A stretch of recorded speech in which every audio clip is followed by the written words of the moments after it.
Let's talk sourdough. Quick disclaimer if you're new to the series, I am just learning this process, so I am in no way an expert. I want to talk first really quickly about hydration. I'm using a 70% hydration for this whole learning process, which basically means that for whatever amount of flour that you're using, I'm using 70% that amount of water. I'm gonna let you math.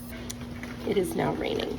Anywho, I'm going to run you through the steps that I've been following for all of these sourdoughs, and then I'll go over what I did differently in each one. First is the autolyse. So that's basically where you're mixing your flour, your water, and your starter. You're letting it sit so that the flour can hydrate. Attempts number 1 and 2, I let it sit for 1 hour. I don't think it was long enough. You should be able to pick up a little bit of the dough and get a little bit of stretch at that point, and I didn't. Attempts number 3, which was our success, I let that one sit for 1 hour and 45 minutes. And I did get that little bit of stretch. I tested it. Step number 2 is the bulk ferment. So that's where you incorporate your stretch and folds if you're doing those. Then you let the dough sit until it doubles in size. Attempt number 1, I was following a no knead, no stretch and fold recipe. I definitely think that affected the structure of the bread. And I also definitely did not let that sit long enough. I was rushing and I was overexcited. Attempt number 2, I also left out the stretch and folds because of the recipe I was following, but I did let that one sit overnight and it did double in size. But again, I do think missing the stretch and folds affected the structure of the bread. Attempt number 3, I did 3 sets of stretch and folds, 45 minutes apart, and then I let it bulk ferment overnight. It definitely doubled in size. It was bubbly. It did not stick when I touched it. Then I put it in the fridge for the cold ferment. And I genuinely think it came down to the stretch and folds and the length of time that I was letting the bulk ferment sit. I also do think that as I'm continuing to use my starter and refeeding it, it is getting stronger every single day. So I do think that played a factor as well. Now that I think I've got the basics down, I'm trying to move more into what I do know about dough. I'm just learning sourdough, but I do know about bread dough and what it should feel like, look like, all of those kind of things. I'm sure you can expect to see many more sourdough things in our very near future.